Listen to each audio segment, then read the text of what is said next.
O primeiro serviço a fazer, conforme ordem de Abel, fora apressar o reencontro entre Débora e Sabino. Fizeram-se protestos de amizade, de tolerância e harmonia, mas nós sabíamos que futuramente haveria novas dissensões, pois eles vinham de longa esteira atritiva e caracteres não se modificam assim facilmente. O segundo serviço foi lidar junto de Castro e de Nina com vistas ao renascimento de ambos. Sabino, eu, Glicério, Nina e Castro estávamos para voltar ao plantel carnal. Alguns já estão respirando aí através da fatiota carnal. Eu estou de malas prontas. Só me resta o término desta narrativa e pequeninos retoques de somenos importância.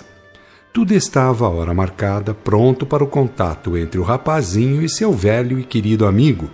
Abel, que estava sendo aguardado, chegou em companhia de alguns amigos, criaturas de alta envergadura hierárquica e administrativa, elementos altamente simpáticos, homens e mulheres cuja personalidade atraía e infundia indefinível prazer. Abel estava contente, deslumbrante, fulgurante. Um conjunto de altos seres provoca o aumento geral das auras, torna-os a todos intensamente brilhantes, mesmo que façam questão em contrário. Todos estes, informou-nos o grande mentor, foram companheiros de Paulo, observaram suas determinações, praticaram cristianismo sadio, não fizeram traficâncias com a idolatria reinante, nem se mancomunaram com o farisaísmo vicioso, com aqueles que mais tarde fizeram resultar o advento da corrupção, liquidando a revelação e infundindo o clero formal e idólatra, pagão e explorador, politiqueiro e sanguinário. Barnabé, um dos presentes, assentiu com sua palavra forte. Sim, Paulo compreendeu de uma vez por todas a significação do batismo de Espírito, a liquidação dos cleros e a liberdade interpretativa no âmbito da lei de Deus. Sua lucidez abarcou a integralidade, concebeu a lei e a revelação como sendo a base inamovível do edifício cristão da Igreja Viva. Não temos dúvida alguma em afirmar a sua proeminência nos serviços da Igreja nascente. Pelo contrário, tendo completa noção da insuficiência de alguns apóstolos, podemos afirmar, sem de leve pretender ferir melindres, que sem o concurso do vaso escolhido pelo Divino Mestre, dificilmente conseguiriam os pósteros elementos informativos de melhor quilate, enquanto no momento estava a Igreja desprovida de quem fosse capaz de servir mais pelo fato de possuir elevados dotes de cultura e preciosas faculdades mediúnicas.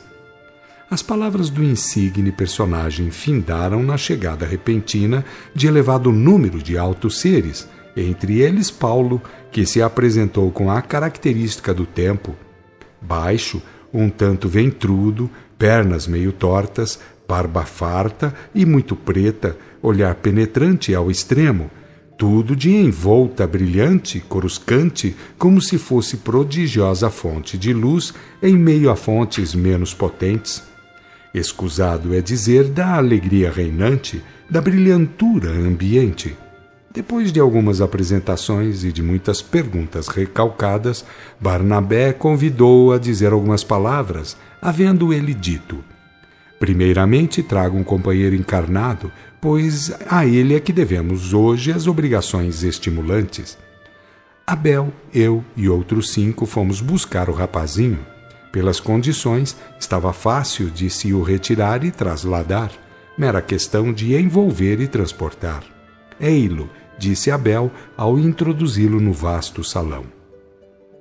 O rapazinho estava deslumbrado, não sabia onde, como e nem para quê, mas estava fortificado, vivaz, ansioso de explicações. Foi Paulo que lhe falou, pousando-lhe à direita sobre o ombro esquerdo.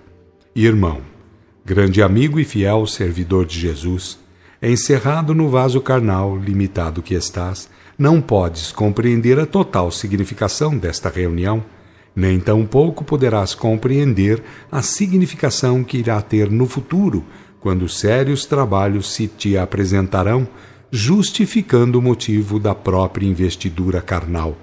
Entretanto, irás ter completa lembrança deste conclave amigo, servindo-te como chamamento celestial, constituindo feliz estímulo. É o primeiro de uma longa esteira fenomênica, para efeito de alevantadas esperanças e firmes proposições de trabalho. Cessou um instante a palavra, ao mesmo tempo meiga e enérgica, olhou ao redor, reclamando atenção para o detalhe, explicando. Não basta o caráter sincero da ação humana. Eu, para citar um paralelo, fui sincero mosaísta, absolutamente sincero a ponto de me fazer fidagal inimigo do Cristo. Afirmo que, perseguindo os apóstolos, tinha em mira o Mestre, aquela figura humana cuja característica havia infundido sujeição a muitos judeus. Eu queria liquidar o Cristo na pessoa dos seus amigos e discípulos, dissipar a mística levantada no âmago daquelas almas simples, para mim ignaras ao extremo por aquele homem paupérrimo, revolucionário e conhecedor das artes ocultistas, artes que os essênios sabiam cultivar, mas que as autoridades levitas não permitiam fossem expostas ou tornadas públicas. Repassou os penetrantes olhos pela vasta assembleia, prosseguindo. Só mesmo aquele encontro, bendita estrada de Damasco, imortal marca que nenhuma força humana jamais poderia vencer, que nenhum fanatismo sectário poderia sobrepujar, que reino algum da terra poderia revidar.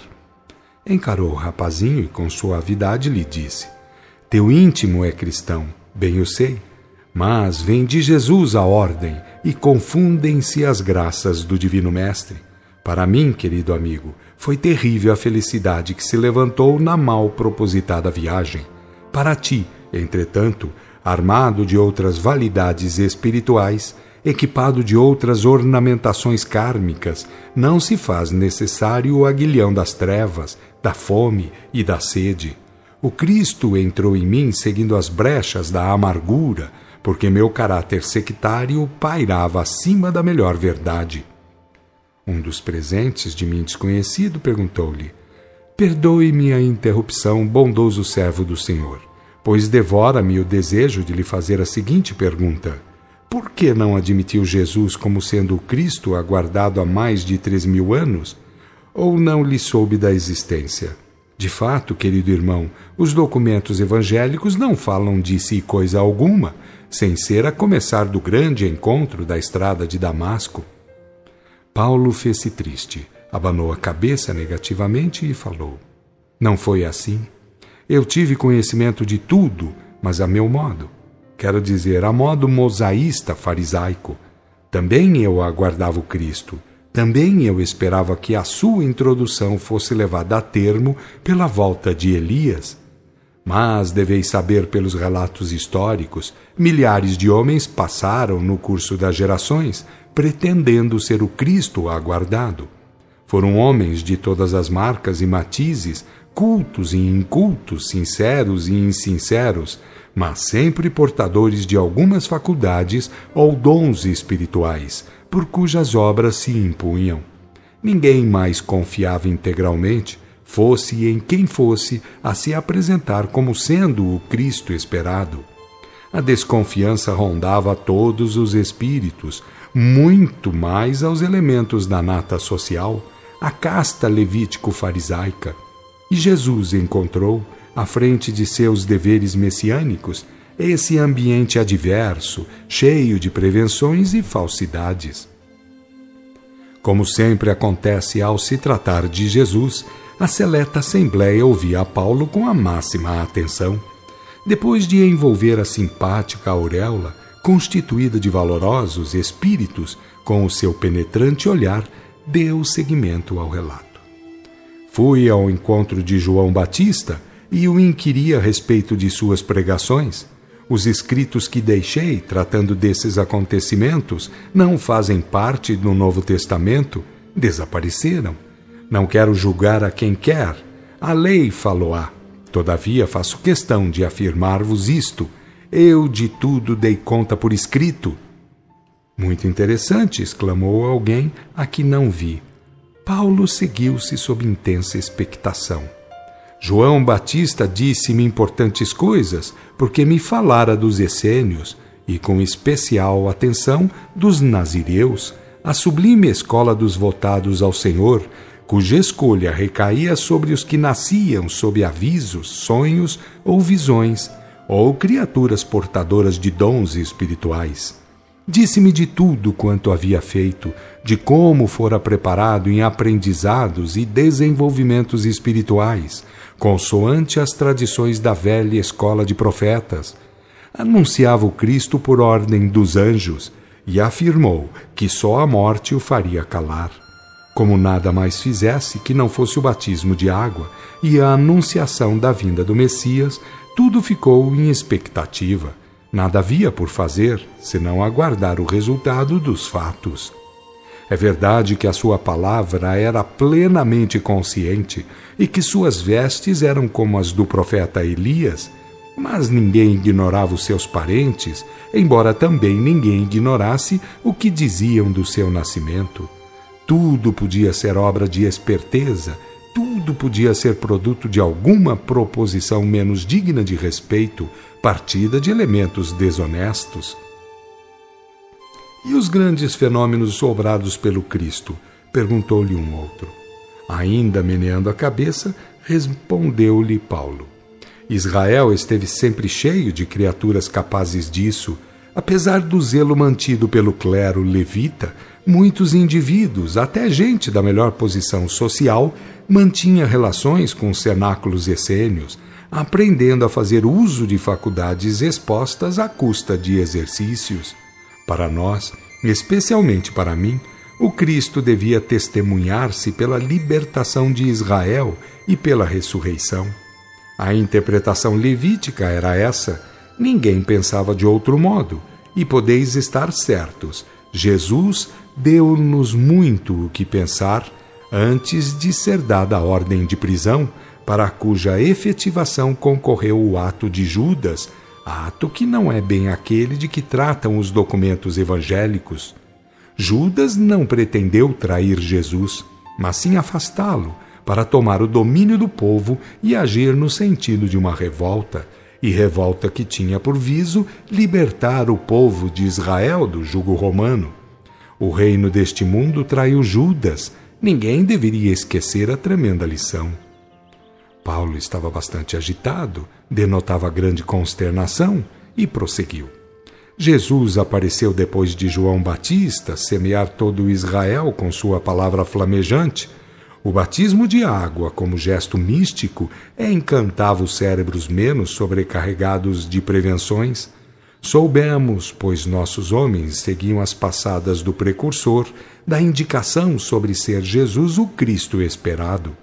Como se sabia da retirada de Jesus do círculo familiar para um dos cenáculos de profetas, foi com bastante displicência que soubemos de seu retorno, envergando as características físicas e vestimentais dos que se votavam a tais serviços.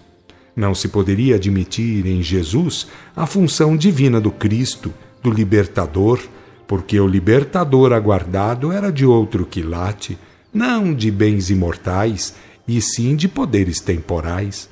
Demais, Jesus increpava os ricos e poderosos numa demonstração cabal de sua divina função, mas também de cabal indisposição com as autoridades em geral.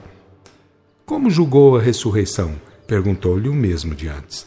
Sempre contrito, Paulo avançou. Não quis ver a crucificação por várias razões. Mandamos observar os acontecimentos. Ficamos sabendo como se portou, com imensa superioridade, com assombrosa altivez de espírito. Muitos ficaram atônitos, grande número, a seguir, foi ter com os seus discípulos, a fim de trilhar o seu caminho. Mas afirmo que a ressurreição, como a ouvimos relatar, não nos convenceu. Sinceramente, amigos, o fato não chegou a nós com foros de irretorquível realidade. Muitas explicações em contrário poderiam ser dadas, e quem nada tinha visto podia muito bem não acreditar nos ecos do retorno. Falecida a consistência da ressurreição, falecia a última partícula de esperança, caía por terra todo o agravo que nos varria a alma, toda a tremenda expectação que nos consumia o espírito. O mesmo de antes aventara, aproveitando o breve lapso. Então, querido amigo, só restava o fenômeno da estrada de Damasco? Fazendo sinal de profunda ponderabilidade, Paulo emendou. Depois da crucificação, era difícil saber do paradeiro dos mais íntimos amigos do Senhor, pois temiam, e com razão, as represálias oficiais. O Sinédrio não tinha mais do que temer e duvidar, exigindo das autoridades toda a vigilância e todo o rigor das reprimendas. A regra era liquidar com as ideias, mesmo que fosse, para tanto, necessário liquidar com os homens, seus portadores e profitentes.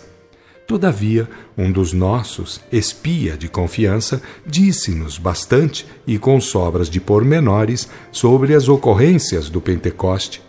Mas, enceguecidos agora pelo ódio religioso, quem iria admitir o fenômeno como sendo a consumação da função messiânica de Jesus? Que poderia advir daquilo? A libertação de Israel, por acaso? Não é verdade, amigos, que as coisas da revelação só chegam a sublimar os espíritos mais afeitos às grandes necessidades do espírito?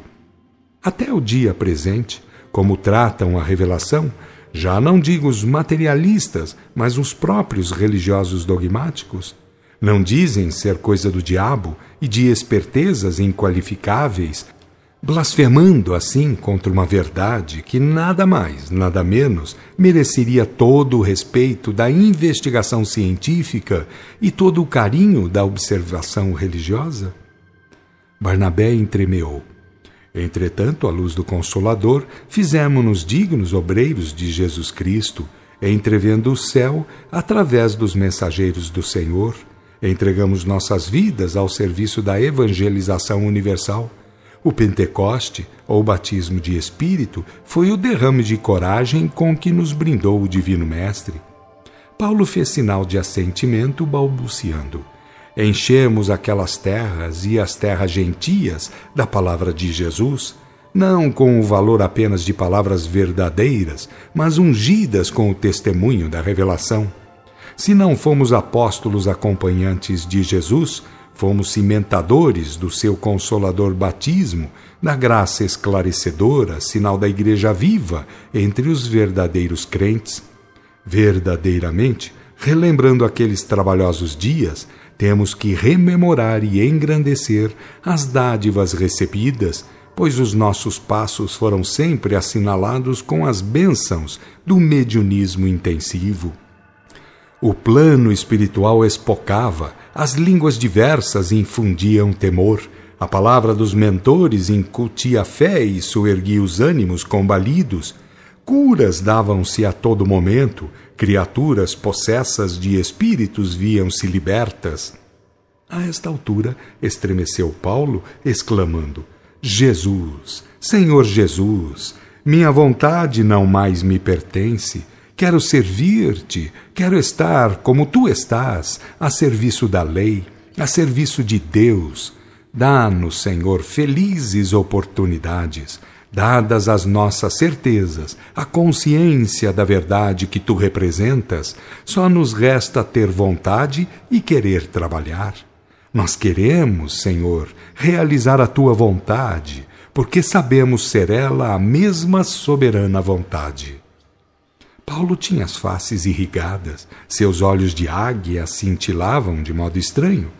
Barnabé avançou. Ninguém deu, amigo Paulo, melhor testemunho do que você a respeito da obra messiânica de Jesus Cristo. A lei e a revelação estão expressas em seus escritos de forma lapidar, como constituintes do verdadeiro programa religioso. Paulo voltou à fala, depois de encarar os presentes, como se lhes devesse todas as explicações. Quando me refiz do tremendo acontecimento da estrada de Damasco, fui à cata de informes. Embora meu nome causasse espécie entre os discípulos do Senhor, a palavra de Ananias abriu-me todas as portas. A esta altura, Talvez atraído pelas vibrações intensíssimas, apresentou-se uma luz brilhantíssima, que a seguir se fez ver como glorioso espírito. Não era preciso saber quem seria, pois a ele dirigiu-se Paulo, e tão profundas foram as tocantes manifestações de amizade e sublimado amor, que a resplandecência atingiu ao máximo. O ambiente fremia sob a luz que a todos envolvia e prendia, como se invisíveis liames fizessem de todos os presentes uma só unidade, um só pensamento e uma só vontade. Definir tal estado seria impossível. Digo apenas que o grande mestre enviara suas bênçãos e que a lembrança do grande acontecimento há de perdurar e frutificar até o dia em que tenha de olvidá-la quando tiver que mergulhar de novo na vestimenta carnal. Trocadas breves palavras, ainda em meio a vibrantes fulgurações, Paulo continuou. Certifiquei-me então da finalidade da vinda de Jesus à Terra, e como não poderia deixar de ser, encarei frontalmente os fatores lei e revelação. A lei como alicerce moral e a revelação como fonte de consolo e de esclarecimentos. Toda a minha obra, como podeis observar, resume o culto da lei e da revelação.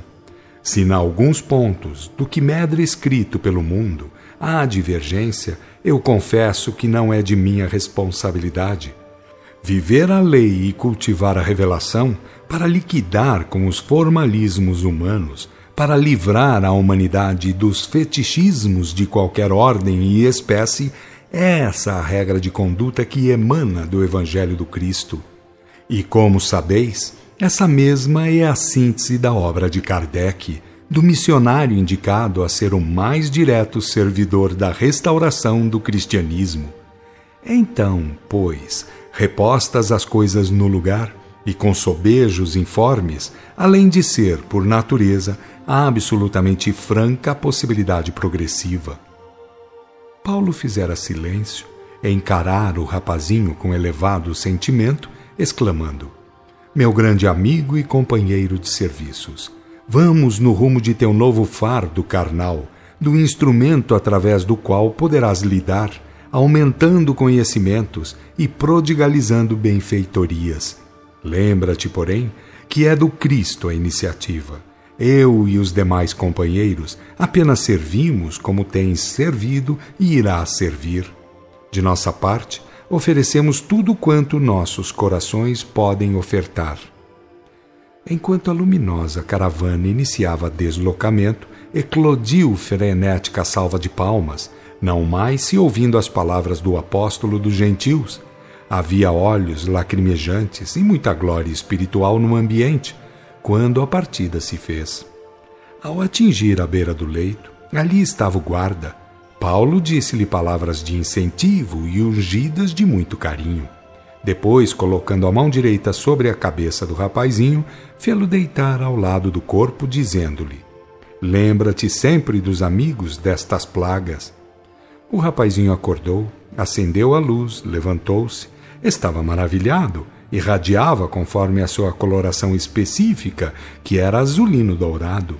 Quando sua mãe chegou, meio assustada, perguntando-lhe o que havia acontecido, disse-lhe ele: terei sonhado? Não pode ser, pois tudo foi tão vivo e potente.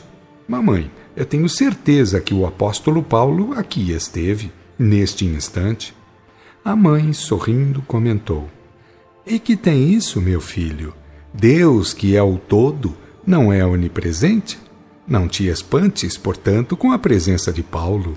Procura antes conhecer os porquês de tua visita. Naturalmente, como deves entender, há motivo justificando a presença de Paulo aqui, assim como há razão fundamental na onipresença de Deus. A grande questão é saber o que é, como é e para o que é. Compreendes? O mocinho respondeu-lhe: seja como queira Deus, não acha? A genitora observou: simplesmente não. A parte de Deus é fundamental. Prende-se ao determinismo, nunca falha. Temos que prestar muita atenção, é na parte que nos toca.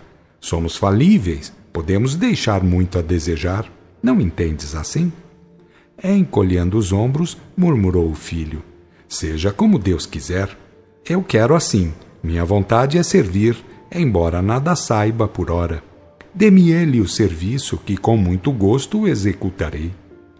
A mãe pô-lo no leito, beijou e se foi, pensando maravilhosamente. Nós, uma vez terminada a função, fomos no rumo de nossas moradas e lugares de trabalho. As despedidas foram profundamente sentidas, não há dúvida, pois companhias assim raramente chega-se a ter, tão pronunciadas na história do mundo, tão elevadas na escala dos valores despertos.